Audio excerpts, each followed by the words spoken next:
আচ্ছা, আসলে বিষয়টা ঘটনা কি ঘটছিল? যখন আজানের আধা ঘন্টা আগে হইব, 4:30 কি 5টা বাজবে, তখন আলাপ পাইতেছি যে এই ঘরে ঠুস ঠুস করে মানে শব্দ হইতেছে, হয়তো আলমারি ভাঙতে চাইতেছে। তারপরে আমার ঘুম ভাঙিয়ে গেছে। ঘুম ভাঙার পরে আমি জানালা দিয়ে দাঁড়াই আর শুনতেছি যে কোন জায়গা থেকে শব্দটা আসতেছে। তারপরে দেখি এই ঘর থেকে শব্দ আসতেছে। তারপর আমার শাশুড়ির ডাইকে বললাম যে মা উঠেন তো, কয় কেন? আমি কি ওই ঘরে কিছু যেন শব্দ হয়। হেরা উঠে দেখতেছে যে সত্যি এই রুম থেকে শব্দ আসে। তারপর আমরা এই দরজা ছিল চাপাই না, কিন্তু ওইটা দেখি দরজা লাগানো, দরজা ঠেলা দিছি দেখি আটকানো। তারপর আমরা জোরে থাপুর দিছি যে দরজা খুলেন, দরজা খুলেন, খোলে না। তারপর ওর বোন যে ছিল ওই বলতেছে স্বপন দরজা খুল, দরজা খুল, খোলে না। তারপরে আমরা আমার এই জালরে এই গল থেকে ডাইকা তারপরে কেচি কেটে তালা খুলছি। কেচি কেটে তালা খুললে ওই সাইড দিয়ে আমি আগে দৌড় দিয়ে ঢুকছি ঘরে, দেখি দরজা ওই সাইড দিয়ে একটা দরজা আছে, ওইটা খুললে ওই জায়গা থেকে বের হয়ে গেছে। তারপর আমি আমার শাশুড়ির বলতেছি মা ওই এই দরজা দিয়ে বাইরে হয়ে গেছে। পরে ঘরে ঢুকছি, ঢুকে দেখি চারদিকে মানে রক্তের এরকম ছিটা, বুঝতে পারি না যে ওটা কিসের ছিটা। তারপরে নিচের দিকে তাকায় দেখি যে একটা জায়নামাজ বিছানো ছিল, দক্ষিণ দিকে আর উত্তর দিকে করে একটা জায়নামাজ বিছানো। আর ওই যে উপরে ছিল ওরে আগে দেখি নেই। তারপরে আমি ভাবতেছি যে কী রে এই যে কিসের ছিটা। তারপরে বিছানার দিকে তাকায় দেখি যে ওর মানে এরকম বড় দেহ মানে রক্ত দিয়ে মাইকা পড়ে রয়েছে। সাইডে একটা ছোট পাতা ছিল, ওই পাতা রক্ত দিয়ে মাথায় রয়েছে, মানে ওই পাতা দিয়ে হয়তো বাড়ি দিছে কিনা ও জানে, আর আল্লাহ জানে। পূর্ব কোনো সত্যতা ছিল? জি না, ও তো বোবা মানুষ, ওর সাথে কোনো শত্রুতা কিসে থাকবো, কানে শুনে না, কথা বলতে পারে না। ওই যে ঘরে রাত্রে 12টা বাজে ঢুকছে, এটা ও জানে না যে ওর পাশে আরেকজন শুয়ে আছে। ও তো কানে শুনে না, মুরুখ দিয়ে শুয়ে আসছিল, অত ঢুকে ও বুঝতেও পারে না যে ওর কেউ মাইরা ফেলাইবো নাকি, ওর কিছুই জানতো নাই। সে আমার দেবর হয়। আমার নাম ফুকুমনি। আচ্ছা দর্শক, আমি আপনাদের সরাসরি দেখানোর চেষ্টা করছি। আমি এখন আছি সখীপুর সর্দার কান্দি, যে শ্যালক তার বোন জামাইকে খুন করছে যে, এবং উনি কিন্তু জাফর, ওনার বয়স আমরা যতটুকু শুনতে পারছি বয়স 30 বছর। আচ্ছা, এই ঘরে হয়েছে না? আচ্ছা, এই ঘরে আমরা এটাতে এই ঘরে কিন্তু এই আপনার এই জাফরকে কিন্তু হত্যা করা হয়। আমরা যতটুকু শুনতে পারছি যে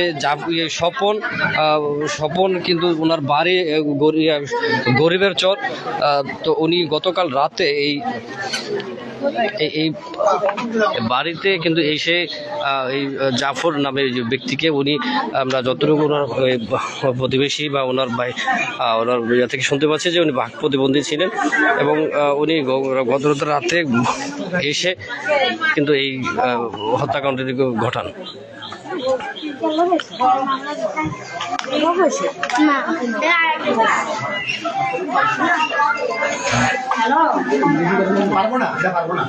মুরব্বী এদিকে আসেন তো একটু।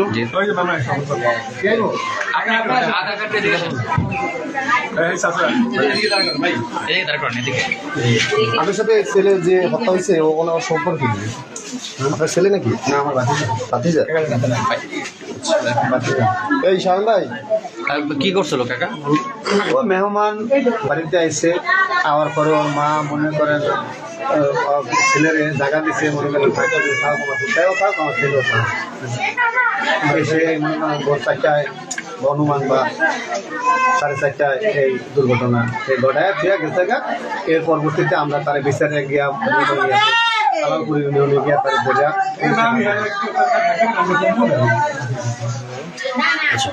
তো ওই যে উনি যে জাফর, উনি আমরা যতটুকু শুনতে পাচ্ছি উনি বাক প্রতিবন্ধী।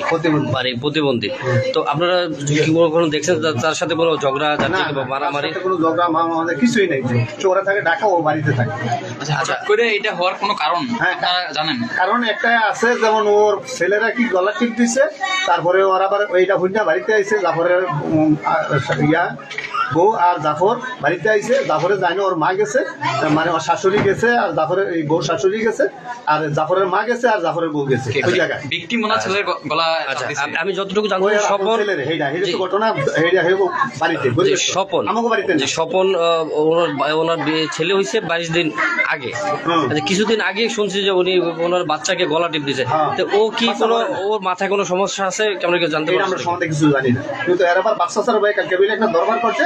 এরপরে আবার বাচ্চা ছাড়া কইছে যে তো কাম কর, তোর বাইরে তুই লিয়ে ও আপন ভাই বোন স্বামীর কথা যে আমার ভাইয়ের কথা এখন আমার কাছে থাম এই বাড়ি সে গেছে এই দুই নিয়ে আসলে তো বাইরে দিয়ে একটা খাওয়া আরে কলেজের মানুষের তো মানুষকে জায়গা দিন রাস্তা সারা জায়গা দেন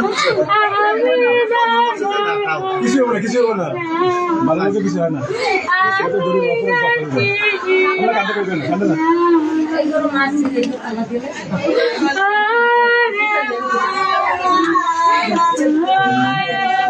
এই জাফরের ছেলে মেয়ে আছে? না ছেলে মেয়ে নাই 8 বছর হয়েছে ছেলে মেয়ে বিয়ে করছে, ওর ওয়াইফ আছে, কিন্তু কোনো ছেলে সন্তান নাই। না ছেলে সন্তান নাই, এটা গার্মেন্টসে কাজ করতে একসাথে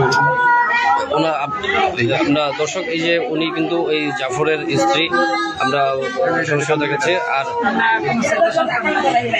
ছেলে সন্তান হয়নি এখনো। না না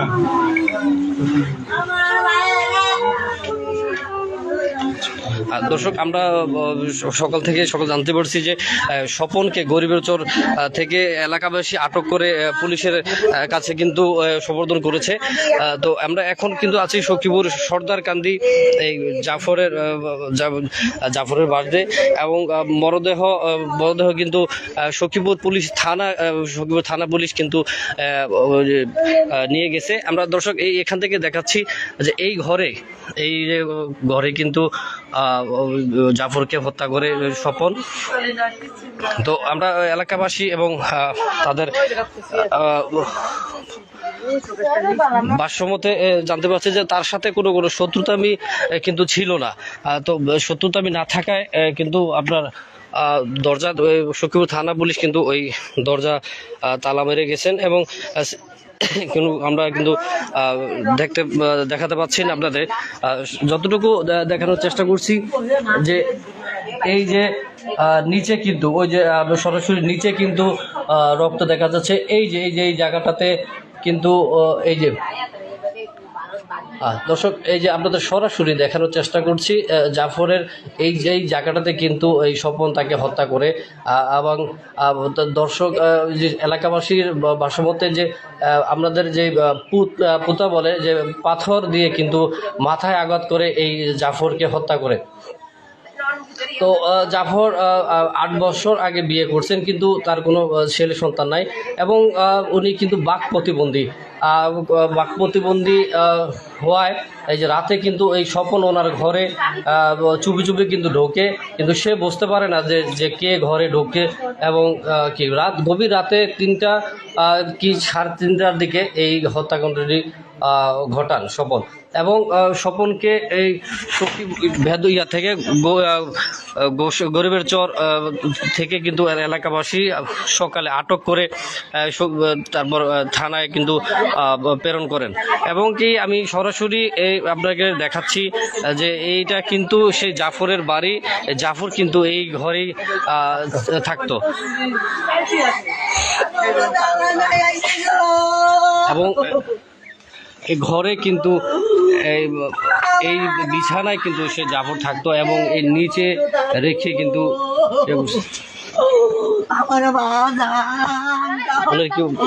মা। আচ্ছা দর্শক এই যে ওনার কিন্তু জাফরের কিন্তু মা দেখাচ্ছে যে এই জুতাগুলি উনি কিন্তু পরেছিলেন।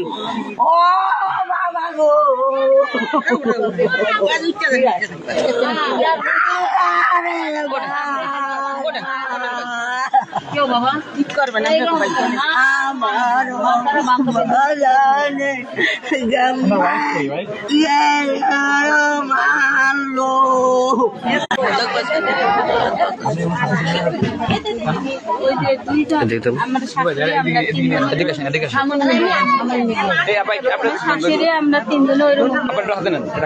মানে বাড়িতে মেহমান দেখে আপনার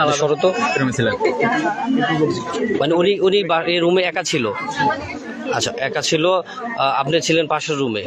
মানে আমার শাশুড়ি আমরা 3 জন। আমি বলছি ওই রুমে আচ্ছা স্বপনের সাথে কি জাফরের কোনো শত্রুতা ছিল, বা আপনার সাথে কোনো স্বপনের বা ওনার বোনের সাথে কোনো শত্রুতা ছিল, বা ঝগড়া কোনো কিছু ছিল? এই ঘটনা কেন ঘটে, আপনি কি বুঝতে পারছেন যে ঘটনা? বুঝতে পারেন এটা তো বুঝতে পারেন না স্বপন এখন আপনার কি মনে হইতেছে কি কারণে ঘটনাটা ঘটাইলো উনি? আমার কিছু আমার না মা না বাবা না কেউ না আমি তো একা হয়ে গেছি আমার তো কেউ তো নাই গো আমি না গেলে গেলে যাবো আমার মা আমি দর্শক এখানে দেখাচ্ছিলাম যে ওনার ওয়াইফের কিন্তু বক্তব্য উনি বললো যে ওনার সাথে তার কোনো শত্রুতামি কিন্তু ছিল না। এবং গত রাতে কিন্তু এই জাফরের স্ত্রী এবং অন্য পাশে কিন্তু অন্য রুমে কিন্তু সে ঘুমাচ্ছিলেন এবং বাড়িতে মেহমান বিদায় কিন্তু একসাথে না থাকার কারণে এই স্বপন কিন্তু এসে জাফরের গায়ে আঘাত করে এবং তাকে হত্যা করে।